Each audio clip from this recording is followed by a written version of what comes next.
আসসালামু আলাইকুম, কেমন আছেন সবাই? আশা করি সবাই ভালো আছেন।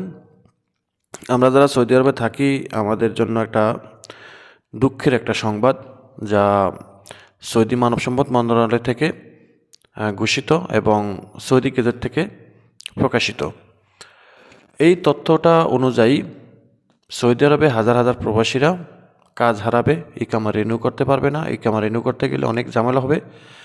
আর যদি ইকামা রিনিউ করতে হয় তাহলে অবশ্যই পেশা পরিবর্তন করতে হবে। তো এখানে সৌদি গেজেট থেকে যেই বিষয়গুলো বলছে, যে আমি যদি সেটার হুবহুব কপিটা যদি আমি আপনাদেরকে দেখে বলি তাহলে আপনারা সহজে বুঝতে সুবিধা হবে।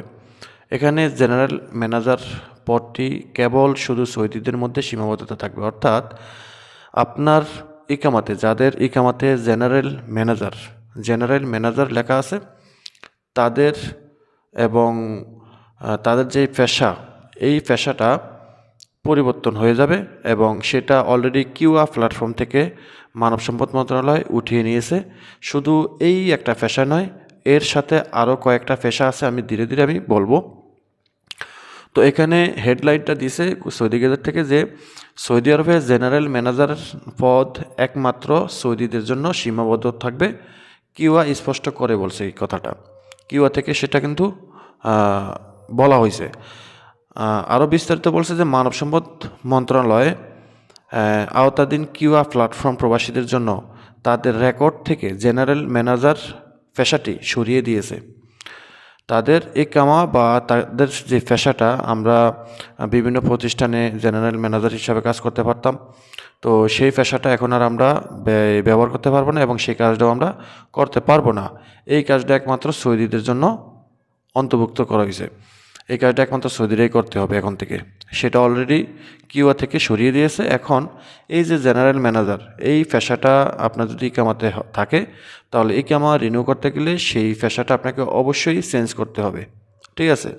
তো এখানে চেঞ্জ করতে পারবে কি পারবে না সেটাও কিন্তু বিস্তারিত জানিয়ে দিয়েছে। তো এখানে বলা আছে যে জেনারেল পেশাটি সরিয়ে দিয়েছে, নিশ্চিত করছে যে এই পেশাটি শুধুমাত্র সৌদি নাগরিকদের জন্য সীমাবদ্ধ। এতে ব্যাখ্যা করছে যে যেসব প্রতিষ্ঠানে জেনারেল ম্যানেজার পেশার কর্মচারী আছেন তারা এটিকে অন্য পেশায় পরিবর্তন করতে পারবেন। অর্থাৎ আপনার জেনারেল ম্যানেজারের যে পেশাটা, এটা পরিবর্তন করে ইকামা রিনিউ করতে পারবেন। যেমন সিইউ এবং বোর্ডের চেয়ারম্যান। তবে শর্ত থাকে যে কর্মচারী একই পেশায় বাণিজ্যিক নিবন্ধনে নিবন্ধিত এবং প্রতিষ্ঠানের মধ্যে একই পেশায় অন্য কোনো কর্মচারী না থাকা। এখানে কিছু সীমাবদ্ধতা আছে। শুধু ইকামা রিনিউ করতে গেলে যে আপনি পেশা পরিবর্তন করতে পারবেন তা নয়, এখানে কিছু সীমাবদ্ধতা আছে। যদি পেশা পরিবর্তন না করতে পারেন কিচ্ছু করার থাকবে না।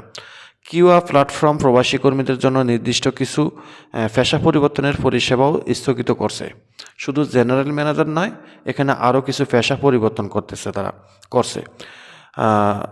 কিছু পেশা পরিবর্তন পরিষেবা স্থগিত করা শুরু করছে।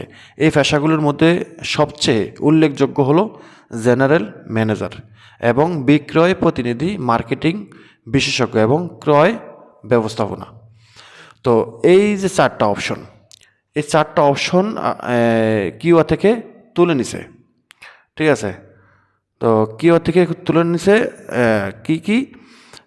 একটা হলো বিক্রয় প্রতিনিধি, জেনারেল ম্যানেজার, মার্কেটিং বিশেষজ্ঞ এবং ক্রয় ব্যবস্থাপক। তো কয়টা হলো? একটা, দুইটা, তিনটা, চারটা পেশা পরিবর্তন করে ফেলছে। তো জেনারেল ম্যানেজার, আপনি এই পেশায় কাজ করতে পারবেন না, ইকামা রিনিউ করতে পারবেন না। এবং বিক্রয় প্রতিনিধি, ঠিক আছে, একটা কোম্পানির বা একটা মার্কেটের বিক্রয় প্রতিনিধি থাকে না, আমরা অনেকে এই পেশায় কাজ করি, কিন্তু সেটাও আর থাকবে না। এবং মার্কেটিং বিশেষজ্ঞ হিসেবে কিন্তু আমরা অনেকে কাজ করি, সেটাও আর থাকবে না। এবং ক্রয় ব্যবস্থাপক সেটাও কিন্তু আর থাকবে না। সেগুলা সব সৌদিদের জন্য বাধ্যতামূলক করছে, অন্তর্ভুক্ত করছে।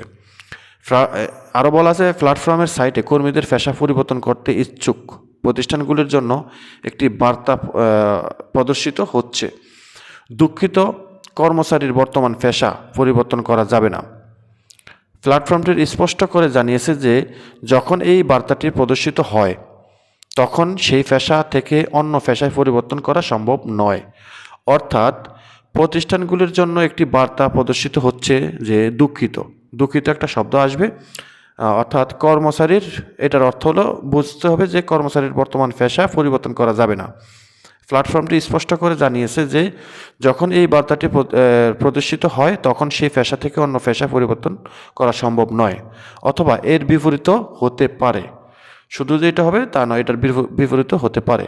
মানব সম্পদ মন্ত্রণালয় সম্প্রতি বিশেষায়িত পেশাগুলিতে সৌদিকরণের মাত্রা বৃদ্ধির জন্য বিপণন এই বিক্রয় পেশায় স্থানীয়করণের হার বাড়ানোর সিদ্ধান্ত নিয়েছে, যাতে পুরুষ ও মহিলা নাগরিকদের জন্য উদ্দীপক এবং উৎপাদনশীল কর্মসংস্থানের সুযোগ তৈরি করা যায়। 2030 সাল, ভিশন 2030 সাল সৌদি সরকারের লক্ষ্য। এর মধ্যে আছে সবচাইতে ফার্স্ট অফ অল সৌদিকরণ, কর্মসংস্থানে সৌদিকরণ করতে হবে। এখানে যে প্রথম সিদ্ধান্ত, বেসরকারি খাতের মার্কেটিং পেশায় সৌদিকরণের হার 60% উন্নীত করার নির্দেশ দেওয়া হয়েছে, যা 19 জানুয়ারি 2026 থেকে কার্যকর হবে। ঠিক আছে, এটা কিন্তু অলরেডি কার্যকর হয়ে গেছে। তো এটি মার্কেটিং ভূমিকায় 3 বা ততোধিক কর্মী নিয়োগকারী প্রতিষ্ঠানের ক্ষেত্রে প্রযোজ্য হার ন্যূনতম মজুরি থাকতে হবে 5,500 রিয়াল নির্ধারণ করা হয়েছে। অর্থাৎ এই যে 4টা পেশা, এই 4 পেশায় সৌদিকরণ করতে হবে, সৌদিদের জন্য এটা বাধ্যতামূলক। আর এই সৌদিদেরকে কাজে নিতে হলে, যে কোনো কোম্পানি বা প্রতিষ্ঠান কাজে নিতে হলে তার সর্বনিম্ন বেতন 5,500 রিয়াল দিতে হবে। লক্ষ্যবস্তু পেশাগুলির মধ্যে রয়েছে মার্কেটিং ম্যানেজার, বিজ্ঞাপন এজেন্ট, বিজ্ঞাপন ব্যবস্থাপক, গ্রাফিক ডিজাইনার, বিজ্ঞাপন ডিজাইনার, জনসংযোগ বিশেষজ্ঞ, বিজ্ঞাপন বিশেষজ্ঞ, বিপণন বিশেষজ্ঞ, জনসংযোগ ব্যবস্থাপক এবং ফটোগ্রাফার। ঘোষণার তারিখের 3 মাস পরে এই সিদ্ধান্ত কার্যকর করা হবে, যাতে প্রতিষ্ঠানগুলিকে এটি প্রস্তুত এবং বাস্তবায়নের জন্য পর্যাপ্ত সময় দেওয়া যায়। দ্বিতীয় সিদ্ধান্তে বেসরকারি খাতের মধ্যে বিক্রয় পদে সৌদিকরণের হার 60% উন্নীত করার কথা বলা হয়েছে। 19 জানুয়ারি 2026 থেকে কার্যকর হবে। এটি বিক্রয় ভূমিকায় 3 বা ততোধিক কর্মচারী রয়েছে এমন প্রতিষ্ঠানের ক্ষেত্রে প্রযোজ্য।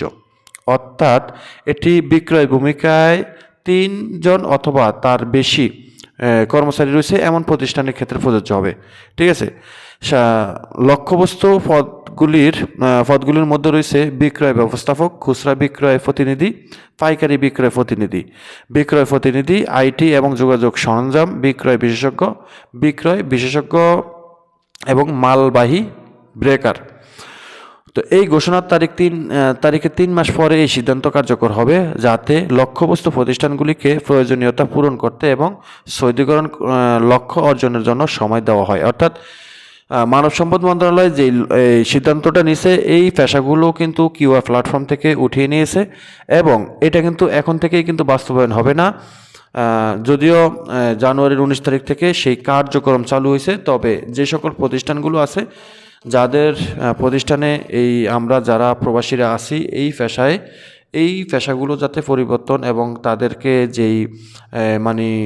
যে নিয়মকানুনগুলো মুক্তব আমেল থেকে কিংবা শ্রম আইন মন্ত্রণালয় থেকে দেওয়া হবে, সেগুলো যাতে পূরণ করতে পারে সঠিকভাবে, সেটার জন্য 3 মাস সময় দেওয়া হবে। 3 মাস পর থেকে সেটা 100% কার্যকর। ঠিক আছে, তো এখনও কিন্তু সেটা নিয়ে কিছু বলবে না, তবে এখন থেকে 3 মাস পর জানুয়ারির 19 তারিখ থেকে 3 মাস সময় থাকবে। এই 3 মাসের মধ্যে প্রত্যেকটা প্রতিষ্ঠান তাদের যেই লক্ষ্য, তাদেরকে যেই নিয়মকানুনগুলো জানানো হবে, সেগুলো যাতে পূরণ করতে পারে সেটার জন্য সময় দেওয়া হবে। আশা করি বুঝতে পারছেন। তো আমরা অবশ্যই এই বিষয়টা মাথায় রাখতে হবে যে ইকামা যখন রেনু করার ক্ষেত্রে আমাদের ইকামার যেই পেশাটা, যে জেনারেল ম্যানেজারটাই হচ্ছে সবচাইতে বড় একটা উল্লেখযোগ্য কথা। তো এই পেশাটা যাদের আছে তাদের কিন্তু কপালে দুর্গতি, কারণ ইকামা রেনু করতে গেলে ঝামেলা, পেশা পরিবর্তন করতে হবে। আর যদি আপনি পেশা পরিবর্তন করতে চান তাহলে 1,000 রিয়াল লাগবে। তো এই হলো বিষয়টা, আশা করি বুঝতে পারছেন। তো সব কথা শেষ কথা হলো যে আমাদের জন্য প্রতিনিয়ত মানব সম্পদ মন্ত্রণালয় থেকে একটা খারাপ খবর আসেই, ঠিক আছে, জানি না সামনের দিকে কী হবে। একে তো সৌদি আরবের অবস্থা খুব খারাপ, ভবিষ্যতে কী হবে আল্লাহু আলেম। তো সবাই ভালো থাকবেন, দেখা হবে অন্য কোনো ভিডিওতে। ভিডিওটা শেয়ার করে দিবেন, চ্যানেলে নতুন হলে চ্যানেলটা সাবস্ক্রাইব করে রাখবেন। আল্লাহ হাফিজ।